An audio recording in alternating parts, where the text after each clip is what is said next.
Hi, this is Schnack. I'm the director of Kurt Cobain, About a Son.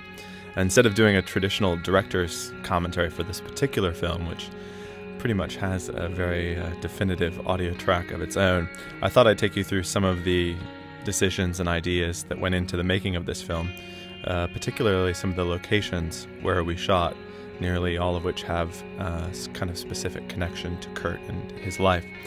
This opening shot, for example, this is the shot in the film where we hear Kurt's voice for the first time, was filmed looking out at Lake Washington from the house where these interviews were conducted. Kurt and Courtney lived in this house, which was north of Seattle, for a little less than a year, but it was here pretty much this exact spot in the kitchen where Michael and Kurt talked over many hours. And at the end of these all-night conversations, they would watch the sun come up, much as we're doing here, although not in time-lapse, obviously. But this was a view that they were pretty familiar with. This is actually one of 3 of Kurt's houses, or places where he lived, that we filmed in. We did one in each city, this obviously being the Seattle location.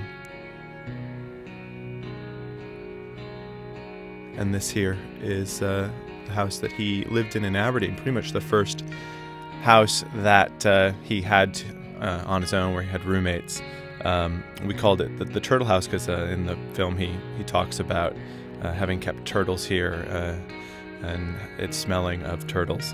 Actually, the place was boarded up when we got there, and the owner had come down from Vancouver, and we had pried the boards off of the wall, and this is what we found. Apparently squatters had been living inside. It was, at one point on the tapes, Kurt describes it as very odorous, and it was certainly that when we opened it up, and this was exactly what it looked like. But this was the first house where Nirvana actually played, so it does have a certain sense of history to this story. And then this is the house in Olympia where Kurt lived for most of his time there, including, at the time he was writing Nevermind and living with Dave Grohl. This is a house now. I think there were 5 roommates or so, all who were going to college, and each had their own room and then kind of a communal living space. I don't know if it was built kind of the same way when Kurt was living there or not, but that's how it was when we were filming there. There's a place across the street is kind of a somewhat famous story that across the street is the offices of the Washington State Lottery, and Kurt told stories of there's the building right there, of actually taking out a BB gun and trying to shoot out their windows. I don't know whether that was a true story or not, but it always seems strange to me that the Washington State Lottery was right across the street, because it seemed that if anyone had both won and lost the Washington State Lottery, it was Kurt. One of the goals of the film was to give the viewer the perspective of seeing the world through Kurt's eyes, or having some perception of seeing the world that he saw, and at some points we tried to do that fairly literally, including with this Steadicam shot, which takes you down the steps of the Pear Street house in Olympia and continues on down to East 4th, which was kind of the central hub of Olympia. The Safeway that Kurt talks about is just a few blocks down, as our bookstores and cafes and thrift shops. We also used the Steadicam here at Aberdeen High School following a student. This is an actual student who was attending school at the time, as he's walking through the halls. This was something we tried to do at various points in the film. We wanted to find people who were doing in real life at that moment the things that Kurt did when he was alive and in these places in the 80s and early 90s. So here we have this kid who is walking to class down the hallway at the high school. Here we have a guy who's working at the Polynesian resort in Ocean Shores, doing the exact same job that Kurt did, cleaning out fireplaces, and actually told him the story that Kurt tells in the film about you know, kind of playing hooky at times and cleaning out the fireplaces just a little bit. And he had a very knowing laugh, made me think that maybe he understood what Kurt was talking about. And then there's this guy in Olympia who's cleaning out offices. And this is something Kurt did. He was a janitor for many years.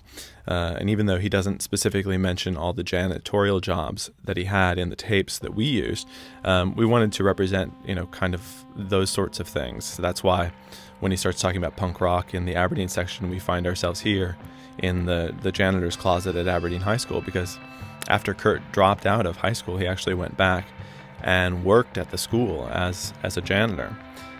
There are a lot of moments like that in the film, images or locations that have a specific meaning, even if, you know, it's not included in the particular conversations that we used. The swimming pool, for example, is the old Aberdeen YMCA where Kurt taught kids to swim. We have these wrestlers from Aberdeen to represent the fact that Kurt, despite his antipathy for jocks, actually was a junior high school wrestler.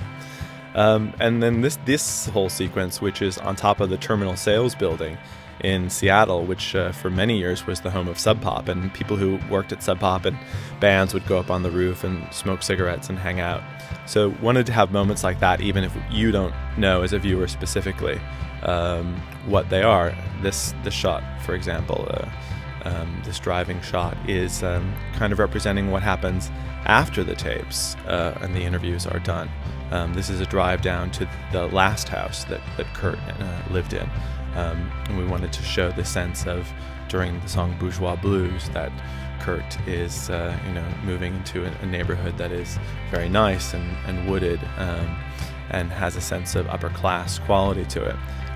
But it also is just a short drive from this post office on Capitol Hill, which actually is a place where people would go to score heroin. And those are the kinds of things that you may not notice because we don't specifically tell you that people would go to these phone booths and, you know, hook up with their dealers. I mean, there's a police department sign saying, you know, we're blocking incoming calls, and there's another sign on the front of the building that says no loitering at this facility. But, you know, we're hoping that in the totality of all of this, you know, this sequence here at the SeaTac airport, which is you know, the last place that people saw Kurt publicly alive, we're hoping that, you know, the totality of everything you've seen, even if you're not sure why the post office is there or the janitor's closet is there, that it gives you a sense of place and of who Kurt was. Beyond that, there are a lot of shots that are really just trying to give a feeling for each of these cities. I really believe in a strong sense of place, and in this story and this film in particular, because I think that environment is so key to Kurt's life. You know, I think when we talk about Kurt's contradictions, particularly his often contradictory views on fame, sometimes he seemed to pursue it, sometimes he seemed to abhor it. You know, I think that these are, in some ways, a battle between the values and ideals he had as a child in Aberdeen and the values and ideals he gains once he moves to Olympia. I mean, these two cities are less than an hour apart, but so completely different. Aberdeen is rugged and masculine with belching smokestacks and big rig trucks and you know, fallen timber everywhere, and the color palette is all, you know, greens and grays and browns. And then you get to Olympia, which is bohemian and artistic, and as you can see in this collage of shots that opens up the second act of the film, we start seeing a range of colors that we haven't seen yet in the film. It's completely much more colorful than anything that's come before.